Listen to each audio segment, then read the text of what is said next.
Assalamualaikum warahmatullahi wabarakatuh. Hai class, welcome back to my channel Kelas Sejarah SO. Nah, kali ini anak kelas 11 Nia Ibu kasih tugas untuk membuat video dengan materi tirani matahari terbit. Seperti yang kita ketahui ya, pada masa Perang Dunia Kedua, Jepang berhasil menduduki dan menguasai Indonesia. Lalu, Jepang menerapkan beberapa kebijakannya yang sangat menindas dan membuat rakyat Indonesia sangat menderita. Penindasan ini kemudian menimbulkan berbagai perlawanan di berbagai wilayah Indonesia. Mau tahu gimana hasil video mereka? Yuk kita lihat bareng-bareng.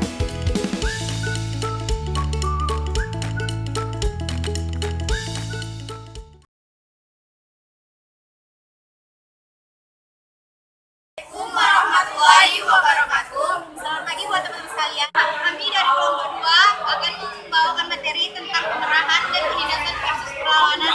Sebelumnya saya akan memperkenalkan teman-teman saya dulu. Nama saya Siti Anggreni, nama teman saya Nanda Eva dan Fadila Sadarite. Nama saya Siti Anggreni. Cuplikan video ini kami buat dan tugas dari Ibu Sri Oktaviani, Guru Sejarah SMA Negeri 4 Binjai, kelas 11 MIA 1. Buat teman-teman sekalian, tonton terus cuplikan video ini sampai habis ya. Warahmatullahi wabarakatuh. Perkenalkan, nama saya Sinjai Puspitasari. Saya dari kelompok 2 ingin menjelaskan sedikit materi tentang ekonomi perang. Ekonomi perang artinya semua kekuatan ekonomi di Indonesia digali untuk menopang kegiatan perang.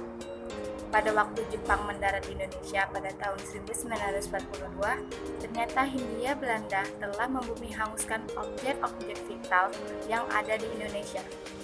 Hal ini dimaksudkan agar Jepang mengalami kesulitan upaya menguasai di Indonesia. Di bidang perkebunan, di mana Jepang mengalami kemunduran. Tanaman tebu di Jawa juga mulai dikurangi. Pabrik-pabrik gula sebagian besar mulai ditutup. Penderasan getah karet di Sumatera mulai dihentikan. Tanaman tembakau, teh, dan kopi di berbagai tempat dikurangi. Beberapa pabrik tekstil mulai ditutup karena pengadaan kapas dan benang begitu sulit. Jepang mengeluarkan beberapa ketentuan yang sangat ketat yang terkait dengan produksi padi. 1. Padi berada langsung di bawah pengawasan pemerintah Jepang. Hanya pemerintah Jepang yang berhak mengatur untuk produksi, pemungutan, dan penyuluhan padi serta menentukan harganya. Dalam hal ini, Jepang telah membentuk badan yang diberi nama Sokuryo Konri Jimusho.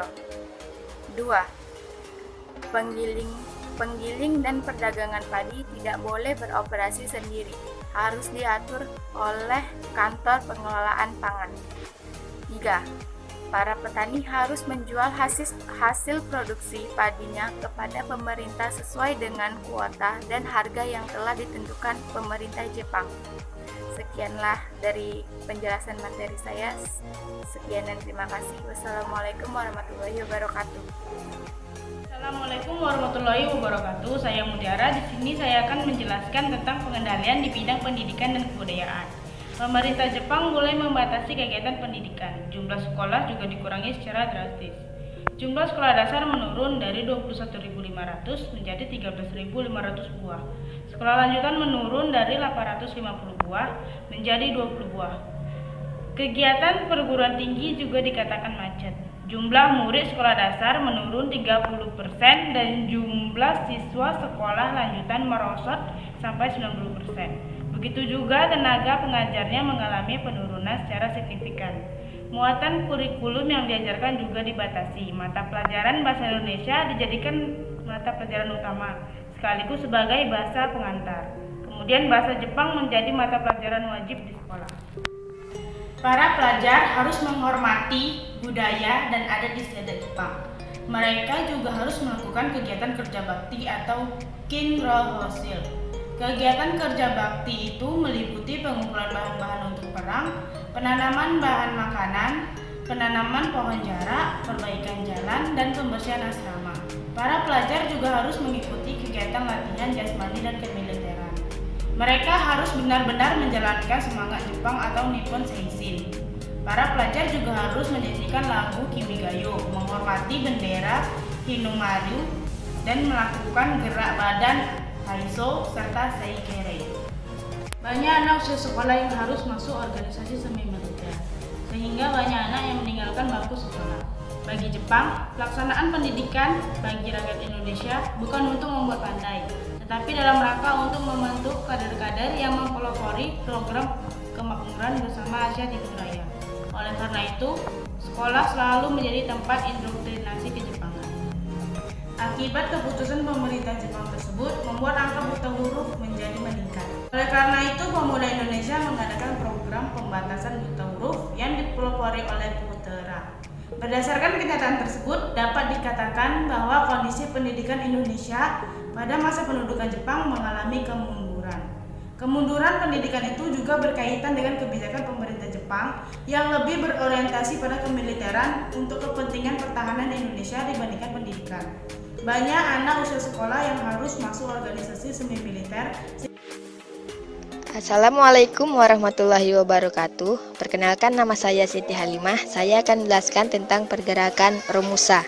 Rakyat dipekerjakan secara paksa pada masa penjajahan Jepang di Indonesia dari tahun 1942 hingga 1945. Kebanyakan Romusa adalah petani, dan sejak Oktober 1943 pihak Jepang mewajibkan para petani menjadi Romusa. Tidak diketahui pasti, perkiraan yang ada bervariasi dari 4 hingga 10 juta petani. Selama berada di tempat kerja sampai pulang ke kampung halamannya, ternyata Romusa mendapat fasilitas yang minim dan banyak yang tidak diberi upah, tetapi tidak dapat menuntut karena memang tidak ada perjanjian kerja tertulis. Mereka meninggal karena kekurangan makan, kelelahan, malaria, dan terjangkit penyakit lainnya. Selain itu juga karena kerasnya pengawasan dan siksaan Jepang yang kejam dan tidak berperi kemanusiaan.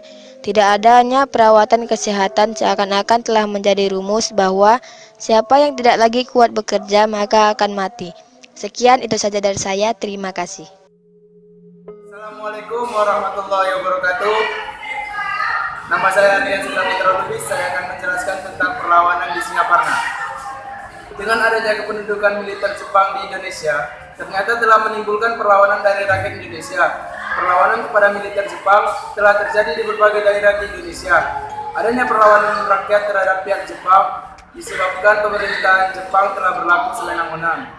Adapun salah satu perlawanan rakyat Indonesia kepada pihak Jepang yaitu berasal dari Jawa Barat. Perlawanan rakyat Jawa Barat, khususnya rakyat Singaparna, telah dipimpin oleh Kiai Haji Zainal Mustafa.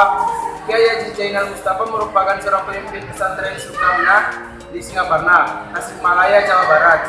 Perihal yang melatar belakangi perlawanan rakyat di daerah Singaparna adalah karena pihak militer Jepang telah memaksa masyarakat Singaparna untuk melakukan.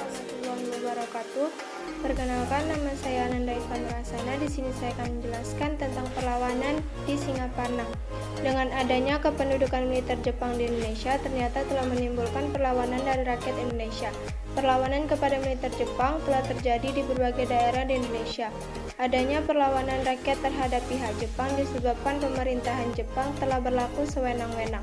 Adapun salah satu perlawanan rakyat Indonesia kepada pihak Jepang yaitu berasal dari Jawa Barat. Perlawanan rakyat Jawa Barat, khususnya rakyat Singaparna, telah dipimpin oleh Kiai Haji Zainal Mustafa. Kiai Haji Zainal Mustafa merupakan seorang pemimpin pesantren Sukamna di Singaparna, Tasikmalaya, Jawa Barat. Perihal yang melatar belakangi perlawanan rakyat di daerah Singaparna adalah karena pihak militer Jepang telah memaksa masyarakat Singaparna untuk melakukan seikere. Apakah itu seikere? Seikere merupakan suatu upacara penghormatan kepada Kaisar Jepang yang telah dianggap dewa, yaitu dengan cara membungkukkan badan ke arah timur laut atau Tokyo. Demikian yang dapat saya sampaikan tentang perlawanan di Singaparna. Bila ada kekurangan ataupun kesalahan, saya mohon maaf. Sekian, wassalamualaikum warahmatullahi wabarakatuh. Nama saya Siti Dianbedi. Di sini saya akan menjelaskan sedikit tentang perlawanan di Indramayu. Perlawanan terhadap kekejaman Jepang juga terjadi di daerah Indramayu latar belakang, dan sebab-sebab perlawanan itu tidak jauh berbeda dengan apa yang terjadi di Singaparna. para petani dan rakyat di Indramayu pada umumnya hidup sangat sengsara. Jepang telah bertindak semena-mena terhadap para petani di Indramayu.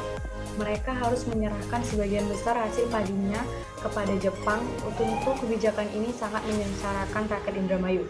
Begitu juga kebijakan untuk mengerahkan tenaga Romusa juga terjadi di Indramayu, sehingga semakin membuat rakyat Indramayu menderita. Perlawanan rakyat Indramayu antara lain terjadi di daerah Kaplongan, distrik Karampel, pada bulan April 1944, kemudian pada bulan Juli muncul pula perlawanan rakyat di desa Cidempet, kecamatan Wohbener. Perlawanan tersebut terjadi karena rakyat merasa tertindas dengan adanya kebijakan penarikan hasil padi yang sangat memberatkan. Rakyat yang baru saja memanen padinya harus langsung dibawa ke balai desa. Setelah itu pemilik mengajukan permohonan kembali untuk mendapatkan sebagian hasil panennya. Rakyat tidak dapat menerima cara-cara Jepang yang demikian. Rakyat protes dan melawan. Mereka bersemboyan, lebih baik mati melawan Jepang daripada mati kelaparan. Setelah kejadian tersebut, maka terjadilah perlawanan yang dilancarkan oleh rakyat. Namun, rakyat tidak mampu melawan Jepang yang didukung dengan tentara-tentara dan peralatan yang lengkap. Rakyat telah menjadi korban dalam membela bumi tanah airnya. Demikianlah yang dapat saya sampaikan. Terima kasih. Assalamualaikum warahmatullahi wabarakatuh. Assalamualaikum warahmatullahi wabarakatuh. Perkenalkan, nama saya Fadila Sardalimude. Di sini saya akan menjelaskan tentang peta di Blitar Angkat Senjata. Pada masa pendudukan Jepang, penderitaan rakyat sangat berat. Tidak ada sedikit pun dari pemerintah penduduk Jepang yang memikirkan kehidupan rakyatnya yang diperintahnya. Yang ada dalam benak Jepang adalah memenangkan perang. Justru rakyat yang dikorbankan, rakyat semakin menderita. Penderitaan demi penderitaan ini mulai terlintas di benak Supriyadi, seorang sondacho peta. Penderitaan rakyat itulah yang menimbulkan rencana para anggota peta di Blitar untuk melancarkan perlawanan terhadap pendudukan Jepang.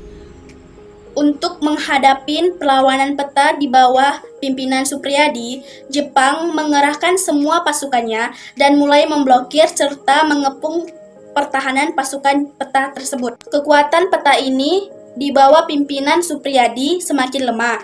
Tidak terlalu lama, akhirnya perlawanan peta di Blitar di bawah pimpinan Supriyadi ini dapat dipadamkan. Setelah melalui beberapa kali persidangan, mereka kemudian dijatuhkan hukuman sesuai dengan peranan masing-masing dalam perlawanan itu. Sekian dari hasil materi kami, semoga teman-teman semua dapat mengerti apa yang kami bicarakan. Assalamualaikum warahmatullahi wabarakatuh.